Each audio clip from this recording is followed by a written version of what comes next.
नमस्कार, तेजस्विनी कार्यक्रम में आप सबका स्वागत है। आपके साथ मैं हूं ममता चोपड़ा और ये अंक बेहद विशेष है क्योंकि ये अंतर्राष्ट्रीय महिला दिवस विशेष है। 8 तारीख को विश्व ने मनाया ये दिवस। तेजस्विनी के मंच पर हम आज एक ट्विस्ट के साथ ये एपिसोड लेकर हाजिर हुए हैं। हम तेजस्विनी के मंच पर आपकी मुलाकात करवाते रहते हैं ऐसी महिलाओं से जो देश, दुनिया, समाज सब में अपने सकारात्मक योगदान से एक सही बदलाव ला रही हैं, लोगों की जिंदगी संवार रही हैं। आज हम इस मंच पर लेकर आए हैं ऐसी 2 महिलाएं जो अपनी जिंदगी में बेहद अहम मुकाम, ऊंचाइयां, आप कह सकते हैं बुलंदियां हासिल कर चुकी हैं अपने कार्य क्षेत्र में। लेकिन उनकी सफलता के पीछे कौन है? हम सब जानते हैं कि कोई भी महिला अगर कुछ हासिल करती है तो उसमें परिवार का साथ खड़ा होना बहुत जरूरी है। ऐसे में आज तेजस्विनी के मंच पर करवाते हैं आपकी मुलाकात ऐसी 2 महिलाओं से जिनके साथ उनके पति भी हैं हमारी तेजस्विनी के मंच पर, और दंपत्ति के रूप में हम आज इनसे बात करने वाले हैं और जानेंगे कि उनका ये दंपत्ति के तौर पर सफर और महिलाओं का आगे बढ़ते हुए कदमों को कैसे इस साथ ने आगे बढ़ाया। हमारे साथ है गीता चंद्रन जी जो पद्मश्री से सम्मानित जानी मानी भरतनाट्यम डांसर हैं, गुरु हैं, और उनके साथ हैं उनके पति राजीव चंद्रन जी जो उनके साथ हमेशा एक फौलाद की तरह खड़े रहे हैं। और 38 साल के दंपत्ति का सफर, लेकिन साथ ही उनका लगभग 6 दशक का भरतनाट्यम के तौर पर, एक डांसर के तौर पर सफर रहा है जो जाहिर है कि जिसमें राजीव जी का बहुत अहम योगदान रहा होगा। करेंगे, जानेंगे इनसे इनके इस सफर की बात। हमारे साथ अनामिका जी हैं जो एक जानी मानी लेखिका है, कवयित्री हैं, जिन्हें साहित्य अकादमी पुरस्कार से पुरस्कृत किया गया है, जो एकमात्र ऐसी पहली महिला हैं जिन्हें संगीत अकादमी पुरस्कार के 65 साल के इतिहास में काव्य संग्रह के लिए यह पुरस्कार दिया गया है। और अनामिका जी के साथ बिंदु अमिताभ जी हैं जिन्होंने पिछले 38 साल से उनके इस सफर में उनका साथ दिया। आप दोनों का भी बहुत बहुत स्वागत है इस कार्यक्रम में। गीता जी, आपसे शुरुआत करती हूँ क्योंकि मैं हमेशा ये मानती हूँ कि कला एक बहुत समर्पण मांगता है, घंटों का रियाज मांगता है, और आपने तो अपना कहना चाहिए पूरा जीवन लगभग इसी कला को समर्पित कर दिया। तो चूंकि आप बचपन से सीख रही थी, आपने एक सफर तय किया, लेकिन फिर आपका विवाह हुआ। आज की हमारी कहानी उस मोड़ से शुरू होती है आप दोनों के लिए। विवाह के बाद क्या कभी कोई ऐसा मोड़ आया, कोई ऐसा दुविधापूर्ण क्षण आया जब आपको लगा कि मेरे को चूज करना है, कला या करियर या परिवार? आया तो था क्योंकि मैं मैथमेटिकल स्टैटिस्टिक्स दिल्ली यूनिवर्सिटी से किया था, क्योंकि मेरे पिताजी का मानना था कि आर्ट्स अगर ले रही हो तो ज़रूर लो, लेकिन बैकअप प्लान ज़रूर रखना चाहिए, क्योंकि हम लोग जो हैं मिडिल क्लास फैमिली से हैं और इकोनॉमिक इंडिपेंडेंस एक लड़की के लिए बहुत इम्पोर्टेंट हम लोग सब मानते हैं घर में। तो और मैं इस ऐसे परिवार से नहीं हूँ जो संगीत या नृत्य से जुड़ा हो, सब इंजीनियर और चार्टर्ड अकाउंटेंट और ऐसे परिवार है। तो पढ़ाई लिखाई बहुत इम्पोर्टेंट चीज़ थी हमारे घर में, लेकिन साथ में मेरी माँ मेरी प्रेरणा रही है। क्योंकि ये विमेन स्पेशल भी है तो मैं पहला क्रेडिट तो अपनी माँ को ज़रूर दूंगी, क्योंकि उन्होंने मुझे इनिशिएट किया नृत्य में, और वो नहीं जो कर पाई वो उन्होंने मुझे सोचा कि इसको विधिवत शिक्षा जो है वो ज़रूर इसको दूंगी। मैं आगे इसकी इच्छा है कि इसको लेना है या नहीं लेना है।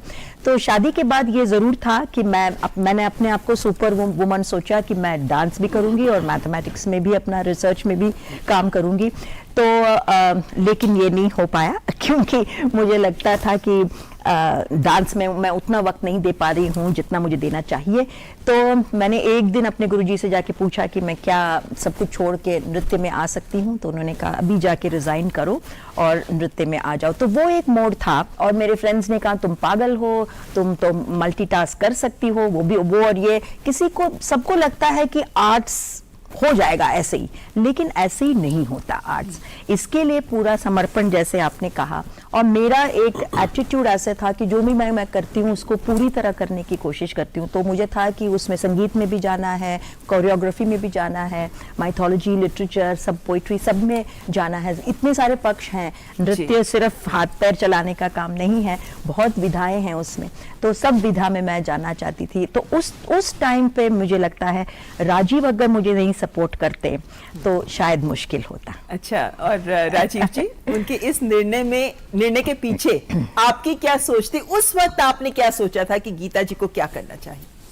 ममता, शुरू से मैं गीता का सबसे बड़ा फैन रहा हूं। शुरू से क्या मतलब? शादी से कितना पहले? ये सीक्रेट्स में बताना पड़ेगा। नहीं, हम बचपन से एक साथ बड़े हुए हैं, so family friends and childhood स्वीटहार्ट्स। So but I always, मैं सबसे बड़ा फैन रहा हूं, बट ऑल्सो उनका सबसे कठोर आलोचक भी मैं हूं। तो ये दोनों को लेके मैं गीता को सपोर्ट करता हूं।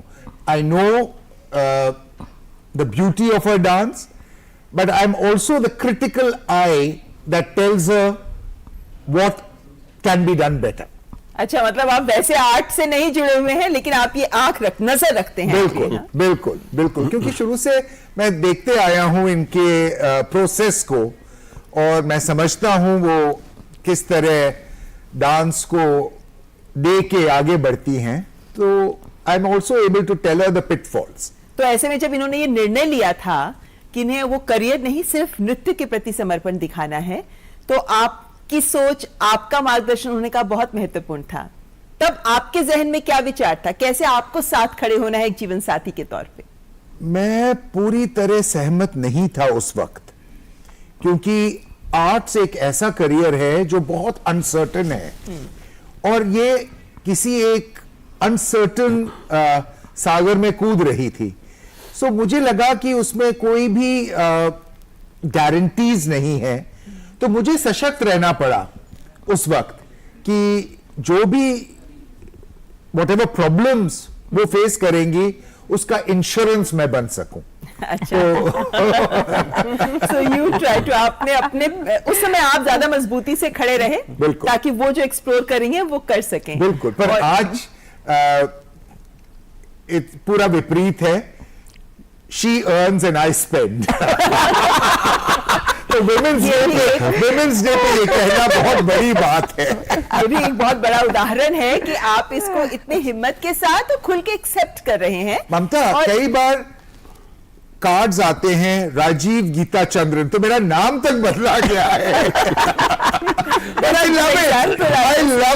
love it because you know that's what we are a team, और उसमें कोई बुरी बात नहीं है। आपने बहुत अच्छी बात कही, वी आर अ टीम, और यही टीम एक सफल महिला के पीछे ताकत भी होती है। अनामिका जी, आप तो एक लेखिका हैं, कवयित्री हैं, बहुत संवेदनशील हृदय रखती हैं आप, जो आपकी रचनाओं में परिलक्षित होता है।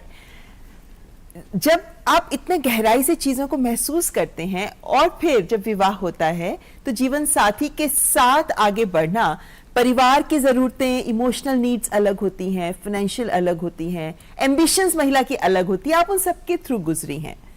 आपके लिए वो फेज कैसा रहा फिर?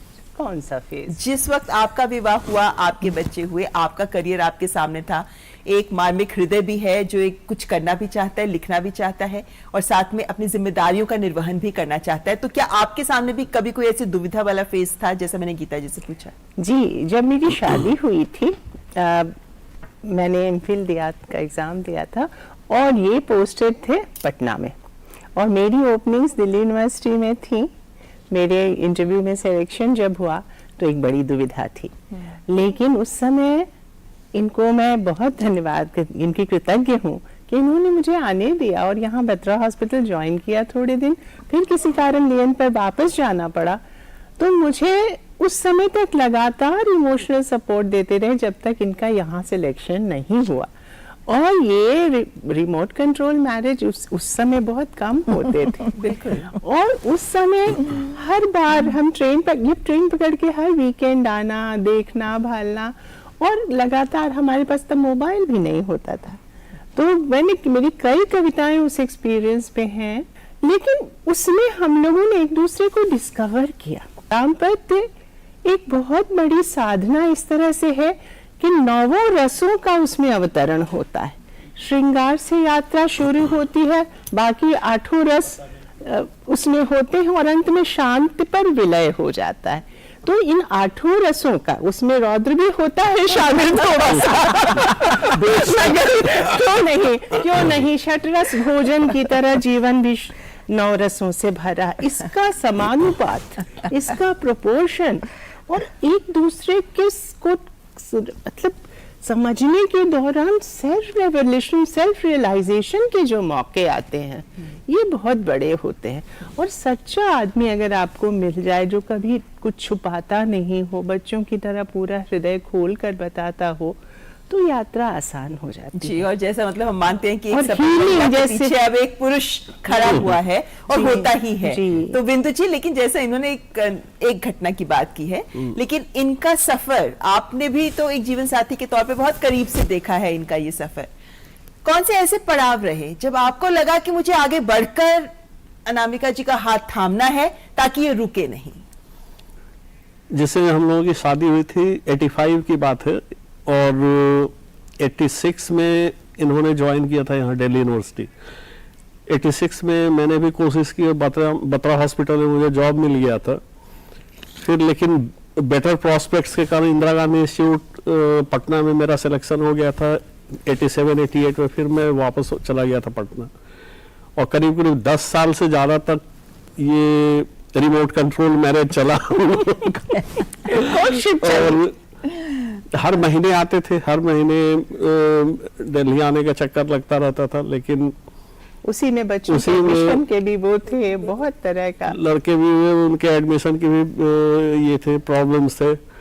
लेकिन सब डिफिकल्ट फेजेस थे उस समय, बहुत डिफिकल्ट फेज था उस समय। इतना एफ्लुएंस, पैसे भी नहीं थे ज़्यादा, और सारे मतलब ऐसा कोई दबाव नहीं कभी परिवार की तरफ से आया कि अरे इनकी नौकरी छुड़वा दीजिए, जैसे मुंह अच्छा, मेरी सास भी वैसे इंग्लिश की प्रोफेसर हैं और मेरे फादर ने शादी ठीक करते समय देखा था कि वर्किंग मदर है इनकी। हमारी माँ भी वर्किंग थी, हम लोगों की 2 जनरेशन पहले से वर्किंग मदर्स थी, तो औरतों की शिक्षा और उनके करियर का मेरे फादर ने ध्यान रखा होगा। तो हमारे दोनों पेरेंट्स भी प्रोफेसर थे, तो उन्होंने कभी ऑब्स्ट्रक्ट नहीं किया, कभी नहीं कहा कि नहीं इनको जॉब छोड़ना चाहिए, चाहे तुमको ये बड़ा यही थी बात कि किसको कहाँ होना चाहिए। सब सजेस्ट करते थे कि तुम्हारा करियर बेटर है पटना में, वाइफ को आना चाहिए यहाँ, लेकिन मुझे लगता था कि इनका मन नहीं है वहाँ जाने का। फिर मैंने ही कोशिश की बाद में जाके, तो यूपीएससी के थ्रू मेरा सिलेक्शन हो गया, फिर यहाँ मैं आ गया। उसके बाद से एक फिर और इन्होंने बहुत बड़ा, वो मिडिल ईस्ट में बाहर के कई बाहर में कोर्स आए, selection हुआ था, लेकिन इन्होंने कहा कि नहीं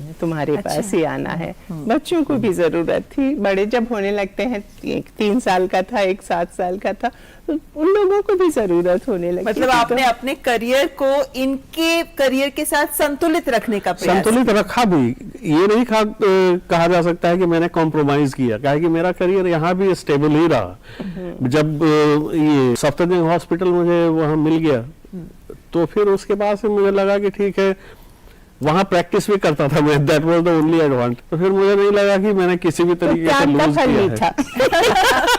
सही कहा आपने, त्याग का फल मीठा होता है, और आप लोगों ने, आपने अपनी वाइफ के लिए त्याग किया, और हमारे सामने अनामिका जी जैसी एक ऐसी कवित्री और लेखिका आई। नहीं, सबसे बड़ी बात है कि अगर इनहेरेंट टैलेंट नहीं हो तो फिर त्याग करने से भी कुछ नहीं हो सकता। तो मुझे Absolutely. लगता था कि बिल्कुल। इनमें पोटेंशियल है, इनको टैलेंट है, इनको लिखना चाहिए, इसमें इनको I should not be a hindrance. Okay, तो मैंने इतना ही किया है कि मैं कभी ब्लॉक नहीं किया इनको किसी भी तरीके से। दैट इज माई अच्छा, रात कंसिडरेशन। में कभी कभी लिखने का होता है, बेचारे को छोड़कर मैं दूसरे कमरे में चली जाती हूँ लाइट के चलते। सुबह अर्ली मॉर्निंग खटखुट होती है लिखने के लिए उठने पर, बेचारे एक बार करवट बदलते, कभी कुछ नहीं किया। यानी आपको सहयोग पूरा मिला इनकी ओर से ना। लेकिन आप भी ये मानते हैं राजीव जी, जैसे इन्होंने बोला कि टैलेंट हो तो फिर हर तरीके का सेक्रीफाइस सफल हो जाता है। Mamta, you know, you have to believe in your spouse and in the talent that they have. And you know, Geeta is incredibly single-minded about her dance. जो भी anybody who knows her knows that she can only think of Bharatanatyam. Nothing else matters to her. तो एक बहुत कभी आपको लगा नहीं, jealousy नहीं हुई भरतनाट्यम से कि मेरे से नहीं भरतनाट्यम से ज्यादा प्यार है? नहीं, इनिशियल मैरिज में मैं क्लास में चली जाती थी और वापस नहीं आती थी। फोन वहां तो लैंडलाइन ही होता था, तो लैंडलाइन में फोन करते थे, आ नहीं रही हो, क्या हो गया। तो टाइम मैनेज करना काफी उस टाइम में, because it was we just got married, और naturally you know you expect the wife to be at home. लेकिन वो एक फेज था, लेकिन उसके बाद जो है समझने लगे कि मैं क्या पा रही थी क्लास में और वहां जाके क्या सीख रही थी और क्या कर रही थी। तो वे राजी ऑल्सो गॉट इन्वॉल्व, वो भी इन्वॉल्व हो गए, और मेरे टीचर्स के साथ उनका भी इक्वेशन था और उनसे भी वो डायलॉग करने लग गए। तो इन्वॉल्वमेंट की बात है, जहां इन्वॉल्वमेंट है वहां मेरे ख्याल से वो ऑटोमेटिकली एक खिंचाव हो जाता है। और मुझे लगता है कि जहां आप रिश्ते में सम्मान करते हैं दूसरे का, दूसरे की क्षमताओं का, दूसरे के व्यक्तित्व का, वहां आप सब अंडरस्टैंडिंग अपने आप आ जाती है, आप चीजों को समझने लगते हैं। और शायद यही आधार है सफल महिलाओं के पीछे के परिवार की ताकत का। यहां रुकेंगे एक ब्रेक के लिए, आप देखते रहें तेजस्विनी।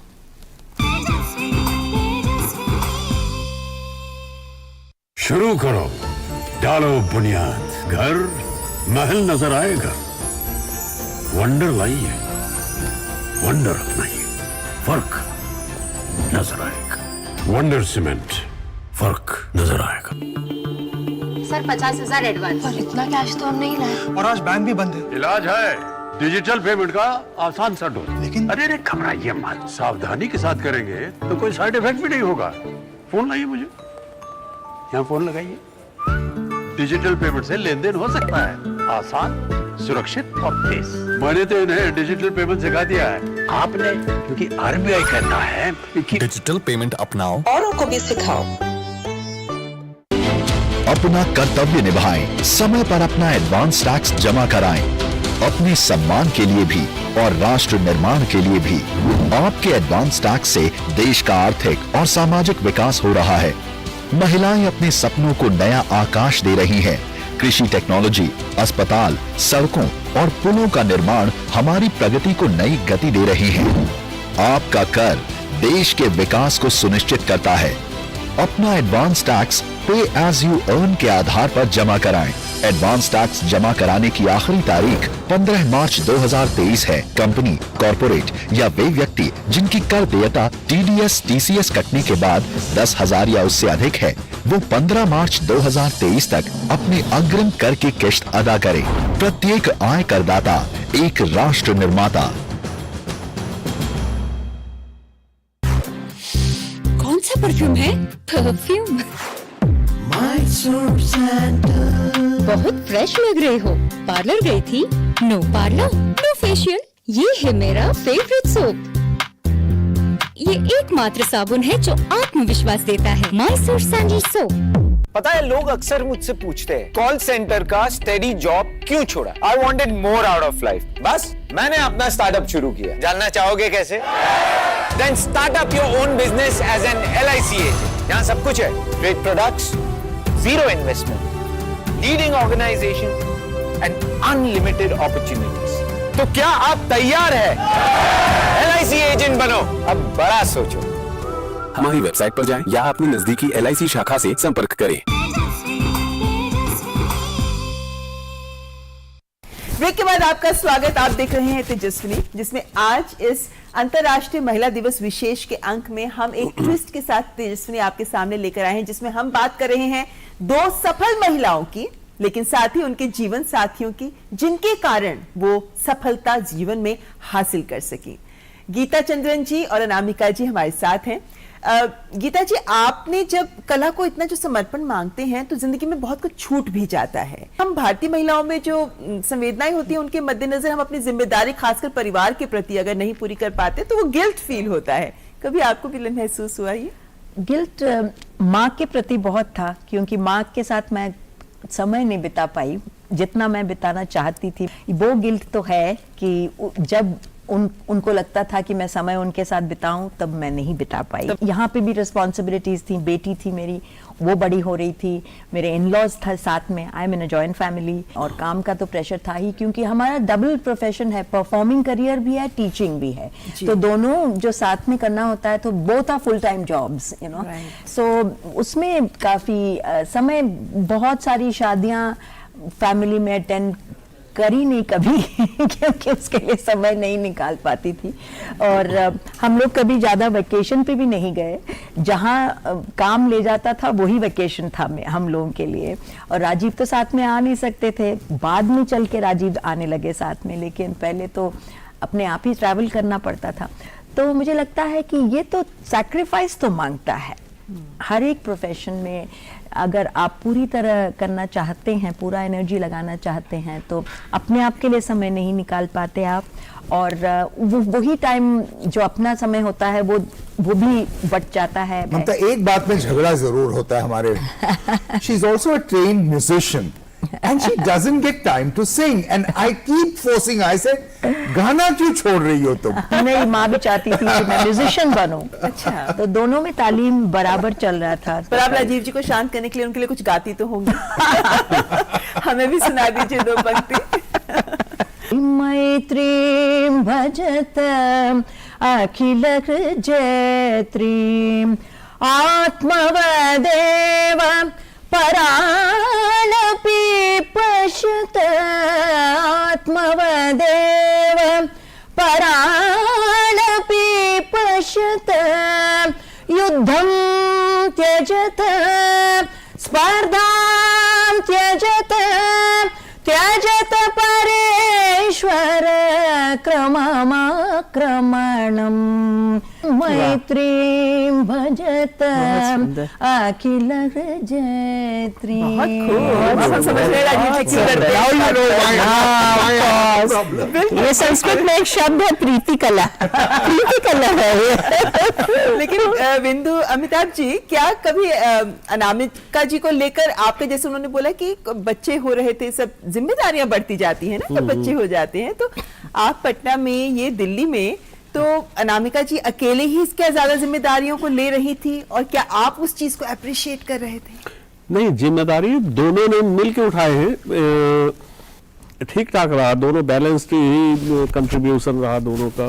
और बच्चे भी जो है, दोनों को हम लोगों को अच्छा रिस्पेक्ट मिलता है, दोनों अच्छा रिस्पेक्ट देते हैं, उनको लगता है कि नहीं, we have done our duty. बहुत डेमोक्रेटिक फैमिली हमारी रही है, क्योंकि दोनों के पेरेंट्स यूनिवर्सिटी प्रोफेसर्स थे, तो हम लोगों के यहाँ हायरार्की का सेंस नहीं था, एक दोस्त परिवार था। कि आप तो एक लेखिका हैं, बहुत सुंदर शब्दों को पिरोती हैं आप। तो बिंदु, अमिताभ जी का आपके जीवन में योगदान अगर एक सेंटेंस में आपसे समझना चाहें तो आप क्या कहेंगी? मुझे ना रियलिटी प्रिंसिपल का ग्रिप दिया इन्होंने, ब्रीदिंग स्पेस भी दिया, और योगक्षेम वहाम्यहम् जैसा दिए को रखते हैं ना LIC लोगों में दोनों हाथ से प्रोटेक्ट करके, ऐसे लड़कियों का पालन पोषण होता है। तो हवाई नहीं लगने दी जाती कि दिया बुझ जाएगा। उसके बाद सडनली यहाँ आकर नौकरी करना, लगातार खड़ा रहना, और उसके बाद ये समझाते थे, गुरु की तरह समझाया मुझे, तरह तरह के लोगों से कैसे डील करना है, कहाँ कितना इन्वॉल्व होना है, स्थित प्रज्ञता कैसी बनानी है। ये किसी न किसी तरह से इन्होंने मेरे जीवन में गुरु की भूमिका निभाई है, जिससे आपको आगे बढ़ने में सहायता। I think I really treat Geeta also as my guru, because she has taught me 2 things. One is to be completely honest. Second is that there is no shortcuts to hard work. And in these 2 things, I think she has really been my guru. जब मैं joint family में आई तो इन्होंने मुझे बहुत मदद किया family में इंटीग्रेट करने में, क्योंकि वो एक बहुत ज़रूरी चीज़ हो जाती है।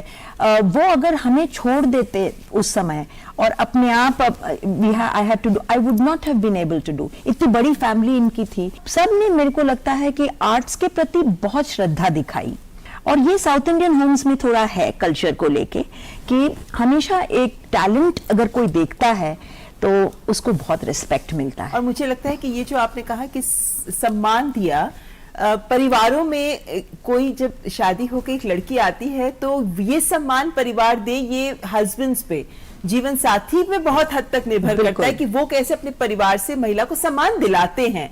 बिंदु जी, आप यहाँ पर अंत में, जो हमारे समाज के ऐसे बहुत से पुरुष हैं जिनकी महिलाएं वर्किंग हैं, लेकिन कुछ एडजस्टमेंट्स हर महिला चाहती है कि हस्बैंड करे ताकि वो सफलता या फिर बिना टेंशन के अपना काम कर सके। आप ऐसे पुरुषों के लिए क्या संदेश देंगे? देखिए, ये बायलैटरल रिलेशनशिप है। इसमें जो है कि अगर कोई भी अगर सक्सेसफुल भी फीमेल है, अगर डोमिनेटिंग होगी, अगर ये चाहे वन अपमैनशिप दिखाना, तो फिर रिलेशनशिप ब्रेक्स या रिलेशनशिप बिकम्स डिफिकल्ट। तो इट्स अ बायलैटरल रिलेशनशिप। तो उसमें जहां पर अगर आप अचीव भी कर रहे हैं but you take it with humility, तो वो और निखर के आता है जी। तो वही सबसे जरूरी चीज है कि आपको इसका ये नहीं होना चाहिए कि ठीक है, अभिमान नहीं होना चाहिए। हाँ अपनी बिल्कुल, उपलब्धि अभिमान का। नहीं होना चाहिए, और उसको आप आराम से आप उसको एब्जॉर्ब कर पाइए। जी। जनरली जो एक रेन कोट होता है, एक वजूद जो बाहर का सेल्फ होता है ना, रेन कोट को जैसे घर की चौखट में डाल देते, टांग देते, हमारा एक वजूद बाहर टंग जाता, टप टप टप टप उसमें पानी कभी कभी अंदर भी चला जाता है, उसका भी पोछा लगाना पड़ता है। हाँ, जैसे जो हमारे देश की मिसाइल वुमेन के नाम से टेसी थॉमस बहुत फेमस है। एक बार उनसे पूछा गया था ये बात कि आप इतनी बड़ी मिसाइल वुमेन, मतलब पूरा देश आपको सलाम करता है, तो अब घर पहुंचती हैं तो वहां पर भी ऐसा कुछ रुतबा आपका मिलता है देखने को, या कहते नहीं, घर पहुंचते हैं, चाय बनाते हैं, खाना बनाते हैं, आम महिला की तरह। सहज होना तो दुनिया में सहज होना सबसे जरूरी है। अच्छा काम है जी, सहज होना। Mamata, marriage is not a power game. और दो लोगों का if you treat it as friendship and learn to look in the same direction, not to do the same things, not to like the same things, but agree to look in the same direction, you are happy. एक संदेश आप भी उन पुरुषों को देना चाहेंगे जिनकी महिलाएं वर्किंग है, लेकिन क्योंकि कहीं ना कहीं ये समझा जाता है कि हमारे भारतीय समाज में आज के आधुनिक दौर की महिला, उसकी क्षमता का पूर्ण विकास करना है, तो ये जो मानसिकता है पुरुषों की कि हम हैं, वो कहीं ना कहीं छोड़नी होती है। फिर वो रिस्पॉन्सिबिलिटी महिलाओं पे ही आती है, because it's the mothers of boys Male children. who have to bring up boys in a certain fashion, to see that the male child respects everybody. मतलब नारी को सशक्तिकरण जरूरी नहीं है, वो सशक्त है और सशक्त है ऑलरेडी। मेडिकली हम उसको जस्ट एलेबोरेट कर रहे हैं कि they are not inferior mind wise या फिजिकली और any, they are just equal. तो उसपे सशक्तिकरण की कोई जरूरत नहीं है, दे आर ऑलरेडी। पेट्रियार्की उनको दबाता तो है। पेट्रियार्की तो ये बैड सिस्टम, उसमें जो है वही तो। कि पेट्रियार्की का सबसे बड़ा प्रोटोगोनिस्ट कौन है? मदर है। Mother have got fascination for their mail children. That's right. तो सबसे बड़ा प्रोटोगोनिस्ट है पैट्रियार्क का, मदर है, फीमेल्स, नॉट बिल्कुल। तो नॉट मेल्स। पितृसत्तात्मक जो परिवार है या समाज है, वहां पर महिलाओं के लिए महिलाओं को ही आगे आना होगा। लेकिन आप देखिएगा हर मदर जो है उसको सॉफ्ट कॉर्नर बेटे के लिए होता है। लेकिन अब देखो, लगता है नहीं, अब तस्वीर शायद change बदल तो रही हो रहा है। बेटियां जो घर में रौनक लाती हैं, बहुत, तो वो बहुत सारी चीजें हैं। हालांकि बेटे या बेटी में फर्क नहीं करना होता, बच्चे होते हैं, लेकिन हाँ, आप लोगों से बात करके, आप लोगों की बातें सुन के ये जरूर एहसास हो रहा है कि एक सफल महिला के पीछे पुरुष एक ताकत, एक सहयोगी, एक साथी की तरह खड़ा होता है। और अगर हमारे समाज में हर पुरुष, हर माँ अपने बेटे को सही संदेश दे, सही मूल्य दे, और हर पुरुष उन्हें आत्मसात करके अपनी बीवी के प्रति भी वही मूल्य दिखाए, तो हर महिला अपनी क्षमता के आधार पर अपना योगदान दे सकती है। बहुत अच्छा लगा आप सबसे बात करके। चलते चलते अनामिका जी पंक्तियां कुछ सुनाएंगे अपनी कविता की, उसके साथ कार्यक्रम को समाप्त करेंगे। मैं एक दरवाजा थी, मुझे जितना पीटा गया मैं उतना खुलती गई। अंदर आए आने वाले तो देखा, चल रहा है एक बृहद चक्र। चक्की रुकती है तो चरखा चलता है, चरखा रुकता है तो चलती है कैंची सुई। गरज यह कि चलता ही रहता है अनवरत कुछ कुछ, और अंत में सब पर चल जाती है झाड़ू। तारे बुहारती हुई पहाड़, वृक्ष, पत्थर, सृष्टि के सब टूटे बिखरे कतरे जो एक टोकरी में जमा करती जाती है मन की दुछत्ती पर। तो बहुत ये खूब। चुनौतियां ही अवसर हैं, यही बात है। बहुत बहुत खूब अनामिका जी, बहुत बहुत शुक्रिया अनामिका जी, बिंदु अमिताभ जी, गीता चंद्रन जी और राजीव चंद्रन जी आज के इस कार्यक्रम में आने के लिए और हमारे तेजस्विनी के इस मंच को अपनी बातों से रोशन करने के लिए बहुत बहुत शुक्रिया। Thank you Thank you, Mamata, thank you. Happy women's day. Thank you.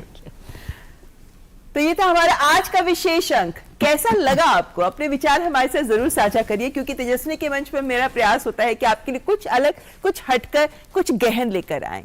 तो अपना ईमेल के जरिए अपने विचार हमारे साथ जरूर साझा करिएगा। Email ID tejaswini.ddnews@gmail.com। अगले हफ्ते एक बार फिर होगी मुलाकात।